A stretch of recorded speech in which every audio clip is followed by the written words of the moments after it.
नमस्ते। कल एक कमेंट आया था मुझे कि यार अगर आप में कॉन्फिडेंस है तो आप उन गाड़ियों के नाम बताओ जो हमें नहीं लेनी चाहिए, क्योंकि जो लेनी चाहिए वो तो हर कोई यार गहरा बना ही रहा है, वीडियो और डाल ही रहा है, कुछ भी बोल ही रहा है। तो क्या आप ओपनली ऐसी वीडियो बना के डाल सकते हैं कि उन कार्स के नाम बताइए जो हमें नहीं लेनी चाहिए? यस सर, हम बिल्कुल बता सकते हैं और हमने पहले भी ये काम काफी बार करा है। मैंने ये वीडियो थोड़ी सी डिले इसलिए करी हुई थी, मैं सारे पॉसिबली जो भी लॉन्च होने वाले थे उनका वेट कर रहा था और मुझे लगता है फिलहाल कोई बहुत अर्जेंट लॉन्च होने नहीं वाला है।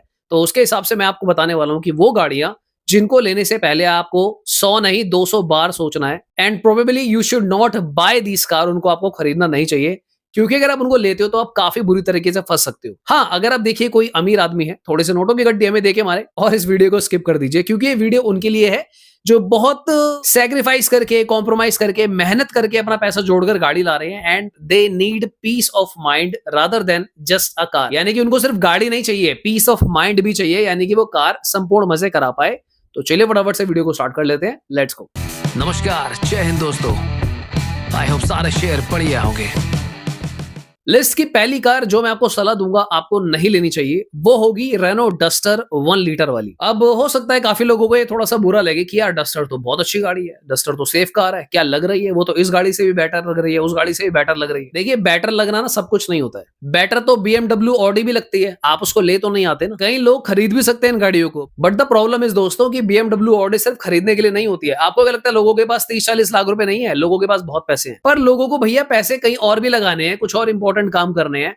वैल्यू फॉर मनी फैक्टर ढूंढना है। अब मैंने रेनो डस्टर का नाम सिर्फ इसलिए लिया है दोस्तों, इस गाड़ी के अंदर जो आपको बेस मॉडल सेकंड बेस में जो इंजन मिल रहा है that is a 1 litre turbo engine. दोस्तों इनफैक्ट रेनो का जो टर्बो इंजन आप ये खरीद रहे हो ना, ये इनकी 9 लाख रुपए में काइगर में भी लग के आता है सेम इंजन। तो जो इंजन आपको 9 लाख रुपए में मिल रहा है, why will you buy the same engine 12-13 lakh रुपए के अंदर? That is not at all value for money. एक आम आदमी गाड़ी लेता है कि भैया वो चलाए, उसके मजे ले, सब कुछ बढ़िया दे, बट इस टर्बो इंजन की माइलेज सिटी में उतनी अच्छी नहीं है, हाईवेज पे भी उतनी अच्छी नहीं है। इनफैक्ट अगर मैं रेनो के सर्विस नेटवर्क की बात करूं तो अगर एक आम आदमी, मिडिल क्लास आदमी ले रहा है जहां पर इसका नेटवर्क ही नहीं है, कल को जब पार्ट्स की नीड होगी आप बहुत ज्यादा परेशान हो जाओगे। इनफैक्ट जो टर्बो इंजन है इसकी लॉन्ग टर्म में मेंटेनेंस भी आपको कॉस्टली पड़ सकती है। तो अगर कोई मेरा भाई लेना भी चाहता है तो एटलीस्ट तब लेना जब आपके एरिया में रेनो का कंप्लीट नेटवर्क हो, सर्विस सेंटर की अवेलेबिलिटी हो, पार्ट्स की अवेलेबिलिटी हो। बस इसीलिए मत ले लेना क्योंकि अच्छी लग रही है। एज आई सेड, अच्छी लगना ही सब कुछ नहीं होता है। इनफैक्ट इस बजट में आपको बहुत बढ़िया बढ़िया गाड़ियां मिल सकती है जहां पर आपको नेचुरल एस्पिरेटेड 1.5 लीटर का इंजन देखने को मिलता है। 1500 सीसी का इंजन एक मिडिल क्लास आदमी के लिए वरदान माना जाता है। माइलेज बहुत अच्छी देता है, लो मेंटेनेंस होती है, लॉन्गर लाइफ होती है इंजन की, और खासकर कल को अगर आप अपनी कार बेचते हो तो रीसेल वैल्यू बहुत ज्यादा आती है, क्योंकि जो नया बायर है जो सेकंड हैंड कार ले रहा है वो टर्बो शर्बो नहीं लेता है, वो ऐसा इंजन चाहता है कि वो अगर खरीदे तो उसको भरते यानी कि और अच्छा चल पाए। सो आई होप यहाँ पे आपको लॉजिक समझ में आ रहा होगा। As soon as Renault fix all these problems I will definitely recommend. Next गाड़ी जो मैं आपको रेकमेंड करूंगा, आपको बिल्कुल नहीं लेनी चाहिए, इससे दूरी भाग जाओ तो बेटर है। इसका नाम है Tata Sierra 1.5 natural aspirated engine. अब मैं ऐसा इसलिए नहीं बोल रहा हूं कि ये गाड़ी जो है बिल्कुल ही बेकार है और बिल्कुल ही लेने लायक नहीं है, पर मैं इसलिए जरूर बोल रहा हूं कि ये गाड़ी कंप्लीट यूजेबिलिटी नहीं दे रही है कार ओनर को। फॉर एग्जाम्पल, ये जो गाड़ी है हिल्स के लिए नहीं बनी है, हाईवे पे बढ़िया तरीके से ओवरटेकिंग करने के लिए नहीं बनी है, शहरों में अच्छी माइलेज आपको बहुत मुश्किल से मिल पाएगी। इनफैक्ट बम्पर टू बम्पर इसकी माइलेज काफी ज्यादा गिर सकती है। इनफैक्ट दोस्तों, एआरएआई ने तो इसके टर्बो इंजन की माइलेज का भी टेस्ट करा है, जहां पर 13.5 की माइलेज से आगे निकल के आ रही है। हालांकि टर्बो इंजन तो शौकीन लोगों का इंजन होता है, वहां पर कोई चिंता नहीं है भाई। टर्बो इंजन लोगे, सियारा लोगे, हाथी पालोगे तो पैसा तो खर्चना पड़ेगा ना। बट द पॉइंट इज, जिस बजट में टाटा सियरा का बेस मॉडल आता है, ऑलमोस्ट 13.5 लाख रुपए आपको ऑन रोड देखने को पड़ता है। ये यहाँ पर आपको किया सेल्टोस जैसी गाड़ी मिल जाती है जहां पे आपको सारे फीचर्स मिलते हैं। अब खैर मैं ये नहीं बोल रहा हूँ कि अब जाके किया सेल्टोस खरीद लो, आप चाहो तो कर्व भी खरीद सकते हो, एक बार को Curvv is still better. Tata Nexon का टॉप मॉडल ले लो, there are endless option, Tata की ही कोई गाड़ी ले लो या फिर जो आपका मन करे कोई और ले लो। But Tata Sierra 1.5 natural aspirated engine is really under power engine. तो मुझे नहीं लगता ये आपको बहुत हैप्पी कर पाएगा लॉन्ग टर्म में। देखो मैं आपको एक बात बताता हूँ कड़वा सच, जो भी इंजन नया होता है ना तो वो वैसे भी थोड़ा सा बेटर परफॉर्म करता है। जो कार के इंजन होते हैं ना, इनमें एक खूबी होती है, खूबी कह लो या बुराई कह लो, कि वक्त के साथ साथ ये थोड़े से लूज होते जाते हैं, थोड़े से आपको खुद ही लगेगा कि गाड़ी में वो नई वाली बात नहीं है। जो गाड़ी भगाने में आपको पहले साल में लगेगी ना, आपको 20% कम परफॉर्मेंस लगेगी दूसरे तीसरे साल में। सो 1.5 नेचुरल एस्पिरेटेड इंजन का बुढ़ापा एक बार को हो सकता है ठीक हो, पर ये गाड़ी अंडर पावर है। So this is what it is. Next car जो मैं आपको रेकमेंड करूंगा, आपको बिल्कुल भी नहीं लेनी चाहिए दोस्तों। इस कार का नाम है Hyundai Venue और इसमें आता है 1.2 लीटर का इंजन। जिस पैसों में ये गाड़ी आपको देखने को मिलती है भाई, मार्केट में बहुत बढ़िया बढ़िया ऑप्शंस अवेलेबल हैं। आप जाके स्कोडा काइलैक को खरीद सकते हो, आप महिंद्रा XUV 3XO ले सकते हो, इनफैक्ट टाटा नेक्सॉन ले सकते हो जो कि बेस्ट सेलिंग कॉम्पैक्ट एसयूवी है इंडिया की। इन सारी गाड़ियों में ऑलरेडी टर्बो इंजन आता है जिसका आपको पे नहीं करना पड़ता।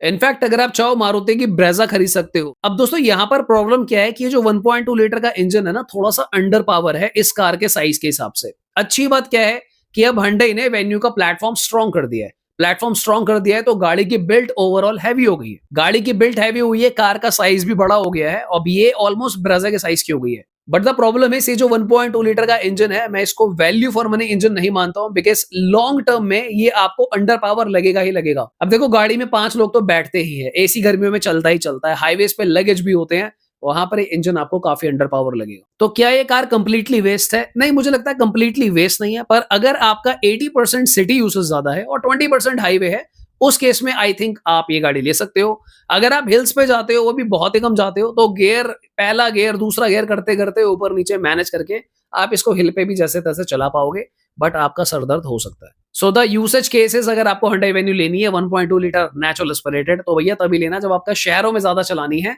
और हाईवे वगैरह पे नहीं जाना, ना हिल्स पे जाना है। नेक्स्ट कार जो आपको बिल्कुल नहीं लेनी चाहिए, होशो हवास में फैसला लेना है, that is Citroen Aircross। C3 आप एक बार को ले सकते हो, क्योंकि जो C3 है दैट्स अ गुड कार, वो अच्छी परफॉर्मेंस ओरिएंटेड कार है और 6-7 लाख रुपए की गाड़ी है, तो इतना रिस्क उतना ज्यादा नहीं बनता है। इट्स अ गुड कार, उसकी माइलेज भी अच्छी है। बट अगर आप C3 एयरक्रॉस टाइप गाड़ी लेते हो, इसको कोई भी नहीं ले रहा है, सेल्स काफी कम है, इनका नेटवर्क नहीं है, सबसे बड़ी प्रॉब्लम ये है। Citroen अपना मोस्ट ऑफ द पैसा जो है वो मार्केटिंग ब्रांडिंग में लगाए जा रहे हैं, जबकि महानगरों में, कई सारे तो महानगर में बढ़िया बढ़िया स्टोर्स नहीं है, इनके सर्विस नेटवर्क नहीं है, पार्ट्स की अवेलेबिलिटी नहीं है। तो अगर आप एक मिडिल क्लास आदमी है, ये गाड़ी भैया इसलिए मत ले लेना कि देखने में तो सुंदर है। सुंदरता सब कुछ नहीं होता है, आपको एक वैल्यू फॉर मनी फैक्टर सोच समझकर लेना होगा। नेक्स्ट 2 कार्स मैं आप लोगों को एक साथ रेकमेंड करना चाहूंगा। ये दोनों गाड़ियां जो है ये टोयोटा की है। एक का नाम है रूमियॉन जो कि काइंड ऑफ आर्टिका ही है, और दूसरे का नाम है ग्लैंजा जो कि बलिनो है। इन कार्स को लेने का कोई सेंस नहीं बनता। टोयोटा जो है अपना जो है थोड़ा सा प्राइसेस बढ़ाकर भी आप लोगों को ये कार देंगे। सेम गाड़ियां हैं, सेम बिल्ड क्वालिटी है, सेम शीट मेटल है, सेम सेफ्टी है, सिर्फ बैजिंग अलग है, ब्रांडिंग अलग है, तो भैया आपको ऐसा लगेगा कि हाँ भाई टोयोटा की गाड़ी है। But there is no point. आप मारुति की गाड़ी खरीदो, आपका पैसा भी बचेगा, आपकी सर्विस भी कम पैसों में होगी, क्योंकि आप टोयोटा की गाड़ी जब लेके जाते हो, है वो मारुति वाला इंजन ही, तो मैकेनिक भी ज्यादा पैसे मांगेगा, कल को काम कराओगे कि भाई ये तो टोयोटा की गाड़ी है, अमीर आदमी लग रहा है। पता उस मैकेनिक को भी है कि भैया आपकी जो गाड़ी है उसमें मारुति का सौदा लगा हुआ है, but still he will charge you extra money. हाँ, एक एडवांटेज आपको जरूर देखने को मिलेगा कि टोयोटा के जो सर्विस पैक हैं वो थोड़े से बढ़िया है, वारंटी कवरेज वगैरह बढ़िया है। टोयोटा की कस्टमर सर्विस अच्छी है, इतना ना जैसे मारामारी टाइप नहीं होता सर्विस सेंटर में। आई मीन मारुति की सर्विस बहुत अच्छी होती है, पर मारामारी से मेरे कहने का मतलब है कि भीड़ कई बार ज्यादा हो जाती है मारुति के सर्विस सेंटर्स में।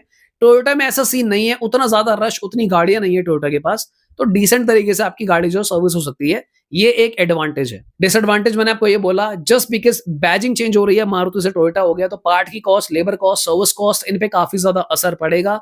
मैकेनिक्स भी कल को बाहर से काम कराओगे, थोड़े से ज्यादा पैसे मांगेंगे। ऑलराइट, मुझे लगता है हमने काफी सारी बातें कर ली। लिस्ट को मैं अपडेट करता रहूंगा टाइमली। चैनल को आप सब्सक्राइब करके रख सकते हैं। मिलता दोबारा किसी और दिन। Thank you so much for watching. Bye bye, take care.